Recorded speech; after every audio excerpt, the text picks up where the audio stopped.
Nous allons vous présenter un outil d'aide à la performance dédié aux cavaliers de concours complet, particulièrement pour le cross. Donc c'est un outil que nous avons développé avec le CREPS de Poitiers et le CAIPS particulièrement, à la demande de notre entraîneur du pôle France Jeune de concours complet sur le site de Saumur. Alors il aurait bien aimé être présent là aujourd'hui, mais il avait une compétition, on va le retrouver, on l'a filmé pour qu'il s'exprime sur le sujet. Donc lorsqu'on regarde ces photos de champions, eh bien, on voit Thibaut et King, Pauline et Sertorius, José et Swing. Donc on comprend très vite là qu'il y a deux athlètes, l'athlète cavalier et l'athlète cheval, avec des facteurs de la performance qui concernent l'athlète cavalier et ou l'athlète cheval. Et les deux interagissent via les points de contact, en tous les cas d'un point de vue biomécanique, avec les pieds sur les étriers, les mains au niveau des rênes et le bassin sur la selle. En équitation, on appelle ça des aides, et ces aides servent au cavalier pour contrôler le cheval. Donc il va contrôler la trajectoire, contrôler la vitesse, contrôler l'équilibre du cheval, contrôler les allures, etc. Il va utiliser également sa posture et ses mouvements segmentaires. Alors aujourd'hui, de quoi dispose l'entraîneur? Alors comme tous les entraîneurs, il dispose des connaissances de la discipline, des observables du terrain, de son expertise, du ressenti du cavalier, et puis il dispose aussi des outils que vous connaissez tous, qui sont utilisés dans toutes les disciplines sportives. Là j'ai mis par exemple une photo de cardiofréquence-mètre. On a des cardiofréquence-mètres pour le cavalier, mais aussi pour le cheval. Et puis on a depuis quelques années de nombreux objets connectés qui apparaissent en équitation. Alors ces objets connectés sont plus destinés au grand public, sont moins utiles, on va dire, pour le haut niveau. Donc vraiment, ce qui nous manquait, c'était un outil d'évaluation spécifique de la discipline. Alors on a interrogé Philippe Mull, donc l'entraîneur qui est à la demande. On est sur une activité de pilotage et on met en place le cavalier a forcément une interaction sur la locomotion, sur l'équilibre du cheval. Et à partir de là, essayer de comprendre ce que mettait en œuvre le cavalier pour que le cheval réagisse de telle ou telle façon et passer une combinaison avec 3 foulées, un obstacle directionnel en sortie, ça nous permettait vraiment d'analyser, de voir ce que mettait en œuvre chaque cavalier sur des choses très spécifiques sur l'épreuve de cross. Donc là, on comprend qu'il veut objectiver les actions du cavalier. Voilà, sur autant une reprise de dressage dans le parcours de concours épique, on est proche de l'action, on voit vraiment ce qui se passe. Sur le cross, il y a des moments on n'est pas dans le bon axe, on n'est pas au bon endroit, et le fait de pouvoir mesurer et de voir exactement ce qui se passe, d'avoir les pressions sur les étriers, de voir comment le cavalier répartit son équilibre de façon longitudinale ou latérale, quelle action de rêne prédomine, ça nous permet vraiment d'avoir quelque chose d'efficace dans l'analyse du geste sportif. Voilà, bon, on retrouvera Philippe tout à l'heure.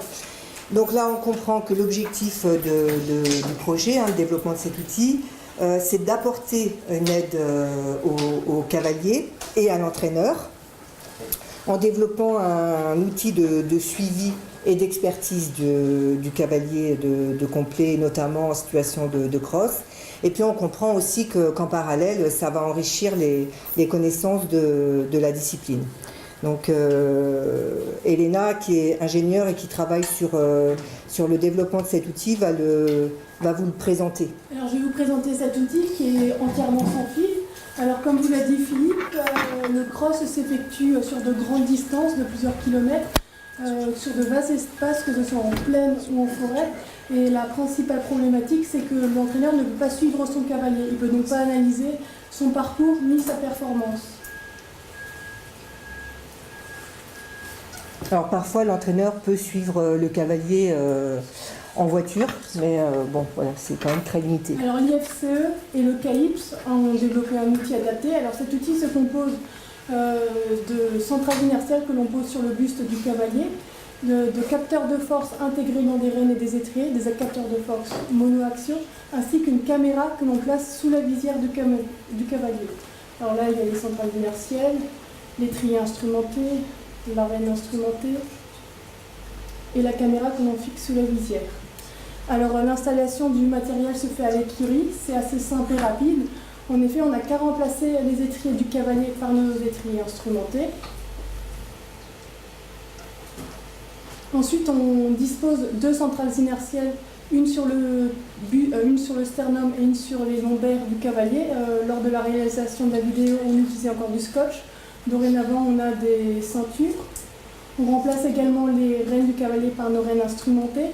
Et on fait bien attention à boucher tous les trous par du scotch, les prises électriques et tout ça, parce que le cross, c'est une discipline qui se pratique dans des conditions difficiles, le sable, la poussière, l'eau, la boue. Et enfin, on installe la caméra sous la visière du cavalier. Alors, avant que le cavalier ne parte faire sa séance, on lui demande de faire une posture de référence, de rester bien droit. En fait, cette posture sera la posture à partir de laquelle on pourra calculer les angles de flexion et d'inclinaison du cavalier. Une fois tout le matériel installé et la posture de référence effectuée, le cavalier part faire sa séance de crosse. Il est totalement autonome.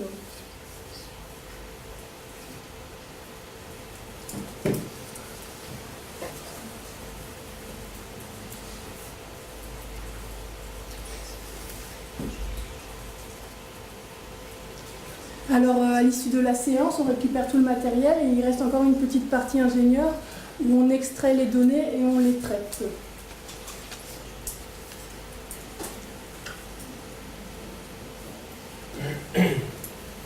Et une fois les données traitées, on appelle l'entraîneur, on appelle le cavalier et on débriefe des résultats ensemble.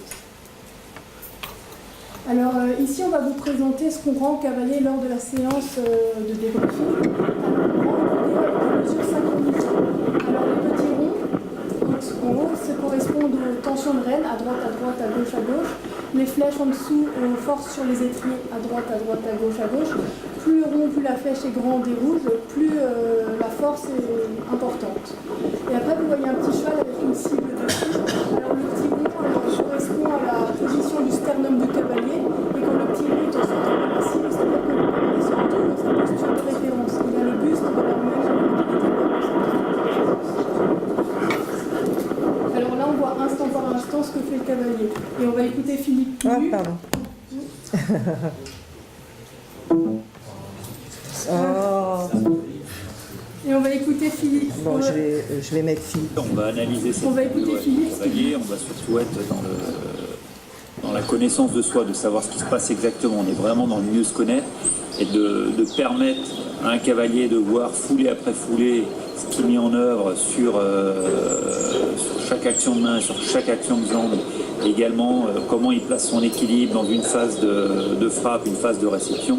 Ça permet vraiment d'affiner le geste sportif et d'être au plus près de ce que met en œuvre le cavalier pour passer au mieux les obstacles et les combinaisons qui lui sont proposées. Donc là, on va pas remettre la vidéo, hein, le cross dure 5 minutes, enfin on le remettra peut-être à la fin, je sais pas, au moment des questions. Donc voilà, c'est le moment du débriefing avec l'entraîneur et le cavalier. Et alors, en plus de rendre cette vidéo, on leur rend une compte rendu où on leur présente certains paramètres qu'on a pu calculer, notamment les zones de flexion et d'extension et d'inclinaison droite-gauche, à la fois au niveau du sternum et des lombaires. À partir de ces angles, on a pu calculer certaines postures préférentielles pour les cavaliers, notamment la 1, 2, 8, 9, et elle se caractérise notamment par le buste du cavalier en flexion. Avec ces angles, on peut voir également quel est le point mobile du corps. Est-ce que c'est plutôt le haut du corps, au niveau du sternum, ou bien plutôt le bassin. Et parallèlement à ça, avec les capteurs de force au niveau des rênes et des étriers, on récupère les valeurs des tensions de rênes et des forces sur les étriers. Et on calcule des moyennes sur les pics max. On peut également voir les délais entre les actions sur l'étrier droit et l'étrier gauche, ou entre la reine droite et la reine gauche. Et si on veut si on veut rentrer plus dans le détail, alors on peut encore après analyser les courbes. Alors ici un exemple d'un saut. Alors en rouge, vous voyez les forces sur l'étrier droit, en bleu les forces sur l'étrier gauche. Donc là il y a une foulée de galop, une autre foulée de galop, une foulée de galop, une autre foulée de galop. Là la préparation du saut, là il y a le saut. Ensuite la foulée de réception et les foulées après le saut. Et ce qu'on peut voir, c'est qu'avant le saut, les forces ne sont pas du tout symétriques. La force sur l'étrier droit est beaucoup plus importante que sur l'étrier gauche. Alors qu'après le saut, les forces sont plus ou moins symétriques sur l'étrier. Et on a pu constater pour ce cavalier qu'en fait il se dirigeait vers la gauche et qu'il appuyait plus sur l'étrier droit. En fait, on a remarqué qu'en équitation, quand on prend un virage ou une courbe, le cavalier appuie plus sur l'étrier externe. Bon, enfin ça c'était quelque chose qu'on ne savait pas et qu'on a découvert grâce à ces premières mesures. En fait, la première campagne de mesures nous a amené à réfléchir sur la hiérarchisation des facteurs de performance. Là, on voit un cavalier en difficulté, voire même en grande difficulté sur la photo. En fait, le cavalier, souvent, a tendance à dire « Ah oui, mais c'est la faute de mon cheval » ou « Mon cheval n'a pas compris ». Bon, dans quelle mesure c'est la faute du cheval? Dans quelle mesure le cheval n'a pas compris? Quel est l'impact du cheval? Quel est l'impact du cavalier? Quel est l'impact des allures, des figures sur ces forces mesurées? Donc c'est ce qu'on étudie là grâce à cet outil, depuis qu'on a commencé à engranger des données. Tout à l'heure, par exemple, Elena a parlé de l'asymétrie droite-gauche, des pressions sur les étriers, enfin des forces d'action sur les étriers. On se pose aussi la question sur les tensions de rêne. Par exemple, on peut avoir un cavalier qui est très asymétrique, qui utilise davantage son bras droit, enfin qui a des tensions à droite, des tensions de rêne plus importantes à droite qu'à gauche. Le cavalier va dire « Oui, mais avec le deuxième cheval, je suis sûr que ça va changer ». Bon, on l'enregistre avec le deuxième cheval, on a exactement la même asymétrie. On l'enregistre avec le troisième cheval, on a exactement la même asymétrie.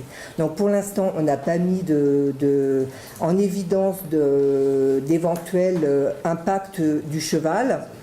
En tous les cas, cette asymétrie du cavalier pourrait être due à la latéralité, au profil moteur, à des antécédents médicaux, enfin tout plein de paramètres qu'on prend en compte pour cette hiérarchisation des facteurs.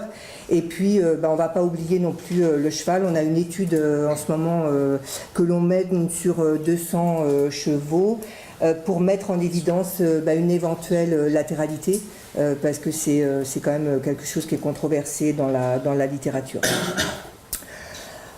En conclusion, le succès de cette conception de cet outil repose sur le travail collaboratif avec l'entraîneur qui est au centre du projet. Ça, c'est vraiment très très important. Nous, on a la chance de travailler sur le site, donc tous les jours, on a l'entraîneur qui peut nous recadrer, qui peut nous mettre sur des pistes d'investigation. On a vu que le champ d'investigation du coup est très très large. Au début, on a entendu l'entraîneur qui souhaitait développer cet outil pour le cross parce que voilà, il avait sa problématique, mais il s'avère aujourd'hui qu'on l'utilise en saut d'obstacle et en dressage. Les entraîneurs de saut d'obstacle et de dressage sont intéressés. On n'oublie pas ce double objectif, c'est-à-dire en priorité du suivi d'entraînement, répondre à la demande de l'entraîneur, et puis en parallèle l'analyse de la base de données avec tout l'enrichissement des connaissances de la discipline. Donc à court terme, on est sur d'autres capteurs. Là, le CREPS nous a développé des capteurs 3D, parce que là, on avait des capteurs monoaxiaux. Maintenant, on va avoir des informations complémentaires. Et puis à moyen terme, l'idée, c'est que l'entraîneur soit complètement autonome. Donc il faudrait réduire et espacer en tous les cas du temps ingénieur entre le transfert et la vidéo générée pour le débriefing, entre le cavalier et l'entraîneur. Voilà, merci de votre attention.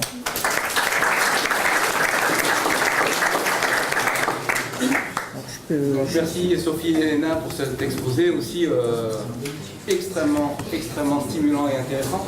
Est-ce qu'il y a tout de suite des questions? Julien, tu te présentes. Donc, merci, c'est un bel outil, hein, je pense qu'il y a des leaders derrière. Mais ça va sur toutes les réflexions. Pardon, je vais enlever le son. Ouais. Excusez-moi. Autour de l'outil en lui-même, parce qu'il doit y avoir une alimentation et un câblage sûrement. Non, il est totalement sans fil. Sans fil aussi. Tout est sans fil, oui. Ah, c'est En fait, on a eu un premier prototype filaire qu'on utilisait pour le saut d'obstacle en carrière et en manège, mais là on pouvait pas se permettre de mettre un outil filaire dans des conditions comme ça. C'est quand même des conditions extrêmes, hein, avec des chocs, Léna l'a dit, la boue, etc. En fait, ça s'était jamais fait. La mesure de tension de renne, par exemple, ça s'est fait, il y a des articles dans la littérature en dressage, mais par contre en cross, ça s'est jamais fait. Et le fait que ce soit synchronisé avec la vidéo, ça prend tout son sens en fait pour le débriefing après avec l'entraîneur. Et là, actuellement, vous êtes à combien de temps de traitement justement d'incrustation des données dynamiques qu'on a sur la vidéo? C'est proportionnel à la durée de la séance du cavalier et après... Au mieux une heure, on va dire. C'est-à-dire que le cavalier arrive, on récupère les données, une heure après, il peut venir avec son entraîneur pour débriefer. Ouais, avec ces données. Il n'y a pas un gros post-traitement pour obtenir ces vidéos avec tout synchronisé. Pour l'instant, il nous faut à peu près une heure. Okay. Ouais. Mais le but, c'est de diminuer ce temps-là. Mais là, il n'y a pas les tractions des rênes et tout ça. Si. Si, les petits ronds. Ah si, d'accord. Plus ça grossit, plus la tension est forte. Tension de reine gauche, tension de reine droite, pression à gauche, pression à droite, Okay. et position du buste à chaque instant. Et justement, est-ce que ça intéresse pas l'entraîneur la position du cheval, puisqu'il y a des sauts, tout à l'heure typiquement sur la photo que vous montriez de la chute, alors là c'est flagrant, mais le cheval est dans une posture qui est complètement en vrac, alors que le buste du cavalier en lui-même est dans la position de référence. Ouais. Donc, oui, bon, on a la vidéo, hein, donc si quoi qu'il en soit, on aura la preuve. En fait, on a rajouté une centrale au niveau du cheval. Ouais. Parce qu'on se doutait, c'était pas une demande de l'entraîneur au début, mais on se doutait quand même que ça pourrait bien nous servir. Et oui, effectivement, ça nous sert pour les différentes études des paramètres, quoi, ce que je disais tout à l'heure. Mais en fait, l'entraîneur, il a aussi beaucoup évolué dans sa demande, et c'est ça qui est intéressant. Au départ, il voulait pas entendre parler de courbe. Lui, il voulait sa vidéo, il avait hâte d'avoir sa vidéo, d'être autonome avec ça. Et aujourd'hui, il nous demande des courbes. Quand il regarde la vidéo, il se dit ah bah tiens, parce que nous on n'intervient pas au niveau du débriefing, hein. Après ça c'est son affaire, et il nous dit ah bah tiens là j'aimerais bien voir par exemple les 3 premiers sauts, j'aimerais bien voir les détails, et donc on va voir les courbes, et là il complète son débriefing, quoi. Alors il y avait une question François, une question là-bas, on va faire dans l'ordre. En cours d'orientation, ils ont les mêmes problèmes que vous. C'est-à-dire qu'en fait, le coach, le prof, Ouais. ne peut pas suivre. Ouais. Et ils ont résolu une partie des problèmes avec des puces GPS. Est-ce que vous n'avez pas essayé ça? Ça ne peut pas vous donner des informations Pas sûr, Pas sur le cavalier. si, on utilise des GPS. Enfin, bon, déjà avec la centrale, on peut avoir des informations, et on a testé des GPS, mais on n'a pas toutes les informations. L'orientation du cheval, la question d'accélération, Mais les GPS actuels sont pas super précis, pas assez précis. Pas assez précis pour... Oui, en tous les cas, on ne peut pas avoir de données sur les abords, les distances d'abord, etc. On n'en est pas assez de précision au niveau des GPS. Ah oui, pardon. Du coup, je vais me présenter, alors je ne l'avais pas fait. Donc, Erwan, je suis en N2 et observé. Moi, j'avais une question. Est-ce que vous vous attendez à observer des résultats différents entre les capteurs monoaxiaux et les triaxiaux, du coup? Oui. Oui, ça va nous apporter des informations complémentaires Ben là, sur l'équilibre, en tous les cas, du cavalier. ben là, actuellement, on n'a que la force normale au plancher de l'étrier. Et avec les triaxiaux, ben, on aura la force latérale et longitudinale. Donc on sait exactement comment le pied est sur l'étrier. Ouais, c'est ça. Mais du coup, là, au niveau de la représentation vidéo, bah, ça va pas apporter... Bah, on y travaille. On travaille une représentation vidéo qui puisse être très lisible pour faire une lecture directe pour le cavalier. Parce que du coup, moi, c'était aussi ma deuxième question, parce qu'en fait, en conclusion, vous faites des perspectives à court terme, Ouais. qui était ma première question finalement, et ma deuxième question, c'était des perspectives à moyen terme. Est-ce que, quand du coup, ce serait plutôt la réalité augmentée, c'est ça? En gros, le cavalier, il aurait des lunettes, je sais pas quoi, et la vidéo, elle s'afficherait en temps réel, non? Ou alors, ce serait les flèches, elles seraient rajoutées alors qu'il est en train de monter, c'est ça? Non, c'est... En fait, pardon, sur votre perspective à moyen terme, vous alliez sur un traitement en direct, en fait. Oui, sur une autonomie du cavalier pour se Non, passer. mais il passe un traitement en temps réel, c'est-à-dire avec un biofeedback, quoi, une sorte de feedback immédiat sur le cavalier. Non. Ah d'accord, ok, parce que moi je pensais que du coup votre perspective à moyen terme, c'est par exemple d'équiper le cavalier avec des lunettes sur lesquelles s'inscrirait en temps réel, il y aura un calcul en temps réel. Non, alors ça, c'est pas du tout une demande. Non, mais ça par contre, ça se fait sur simulateur. C'est-à-dire qu'on a un simulateur avec des capteurs de tension de reine et des pressions sur les défilés. Et donc il se voit de profil et il peut... voilà. C'était ça ma question, parce que justement je voyais mal comment est-ce que par exemple la tension dans les rênes avec un point qui finalement dure 2-3 dixièmes de seconde à chaque fois, vous pouvez aider un cavalier en temps réel à vraiment savoir... Non, il y a autre chose à faire que d'aller voir... Il y a beaucoup de questions. Alors, on va prendre ça dans l'ordre. Oui, à toi. Non. Du coup, j'aurais une question, c'est est-ce que ce système-là, en termes de poids sur la personne, il est important ou pas? Pour imaginer par la suite, est-ce que ce sera adaptable par exemple à des sports comme la course à pied ou sur des longues distances, pareil, pour une adaptation, pour une observation d'adaptation corporelle, la pression au niveau des appuis pendant les courses, etc. Alors déjà, si ça fonctionne en cross, dans ces conditions-là, avec des cavaliers qui sont quand même exigeants, et puis au niveau de la sécurité, faut pas faire n'importe quoi. Donc, si ça fonctionne sur un cross, ça peut fonctionner pour d'autres disciplines, hein. Ça c'est sûr.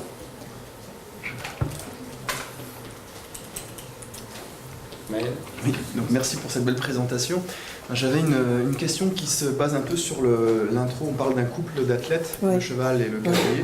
Alors on peut interroger le cavalier sur ce que lui juge pertinent ou sur ce qu'il perçoit de ce qu'il a pu faire. Le cheval, il ne parle pas, évidemment. Donc je ne sais pas dans quelle mesure il pourrait être intéressant de coupler peut-être des travaux plus anthropologiques et des travaux plus éthologiques pour essayer de se dire, mais ce qu'on peut éventuellement supposer en termes de déséquilibre, de compensation, enfin, en termes mécaniques, est-ce que malgré tout on ne peut pas confronter la pertinence mécanique et la pertinence, c'est un peu sémiotique dans la relation cavalier-cheval, pour se dire, est-ce que ça pourrait être intéressant peut-être de se dire, mais ce qu'on nous on peut juger en tant que biomécanicien comme un déséquilibre, comme étant mauvais, etc. Il y a un modèle derrière, il y a un modèle de l'activité. Et est-ce qu'il y a une alimentation de comment réagit un cheval à tel signaux en fait, de pression ou autre pour discuter de ces éléments-là? Alors, un projet est proposé par le labo là, de Nantes, où on associerait, où, si j'ai bien compris, parce que c'est le début, où on va développer tous les différents aspects de l'interaction, pas que biomécanique, c'est sûr. D'accord, c'est peut-être certains chevaux qui sont eux-mêmes un peu déséquilibrés d'un côté, donc le cavalier compense aussi. Enfin, oui, mais ça c'est sûr. Mais c'est pour ça qu'il y a des cavaliers qui disent, qui essayent un cheval et puis ils disent, mais moi je suis pas bien, je suis pas bien. Ce cheval est asymétrique par exemple.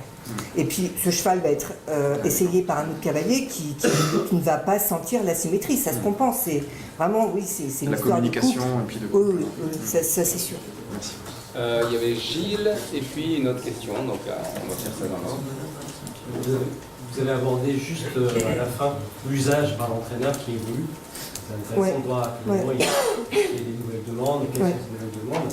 Est-ce que vous avez aussi des traces sur finalement les interactions dans le débriefing qu'il a avec son athlète, les pointages qu'il fait, ce qu'il ignore peut-être par des informations, ou des informations qu'il valorise au contraire? Oui, parce qu'en fait, c'est lui qui, quand je dis qu'il est au centre du projet, et que avec ce double objectif, celui de répondre à la demande de faire du suivi d'entraînement et d'enrichir les connaissances, en fait, lui, il est sur les deux. Et au début, on n'aurait pas cru. Enfin, c'était une demande de sa part, mais à chaque débriefing, eh bien, il revient vers nous et il nous met sur la voie de différents champs d'investigation, en fait. Donc, il est présent tout le temps. On voit l'appropriation d'un outil, l'usage qui évolue. Moi, ça fait penser à ce que Maël a pointé précédemment avec des jeunes apprentis entraîneurs qui s'approprient un outil progressivement, découvrent ses usages. Et voilà l'intérêt, je trouve, c'est la possibilité d'itération. L'outil que vous mettez à disposition, il est lui-même évolutif. C'est aussi un objet d'étude particulièrement intéressant. L'objet en tant que tel. L'usage de comment un entraîneur s'approprie un outil, comment il le fait évoluer, comment il l'utilise derrière pour le rendre plus efficace, plus acceptable aussi, parce qu'il est sûrement pas contraint, gêné par certaines choses. Et donc ça, c'est un objet de recherche. Et c'est tout l'intérêt aussi d'avoir une équipe multidisciplinaire, multi-compétent, où ça interagit tout le temps et d'être sur le terrain. Ça, c'est super enrichissant, motivant en tous les cas. Merci. Il y avait aussi encore une question. Bonjour. Kylian, je suis en master à ICASA. Moi, je connais du milieu équestre et donc j'avais une question par rapport à ça. Est-ce qu'il serait pas intéressant, d'un point de vue quantitatif, d'essayer ce modèle-là avec plusieurs cavaliers sur le même cheval et en parallèle d'essayer ce dispositif-là avec des chevaux différents et pourquoi pas intégrer des capteurs sur les chevaux et sur les obstacles qu'ils vont parcourir pour savoir justement avoir une analyse sur le traitement d'information du cheval et ainsi du cavalier pour justement une corrélation des différents points. Bingo, c'est ce qu'on va faire. Voilà. Vous n'avez pas un stage à faire là bientôt? Parce que c'est exactement ce qu'on va faire en fait. On a notre prochain protocole. On a 2 cavaliers qui vont monter 30 chevaux. Et puis on fera l'inverse.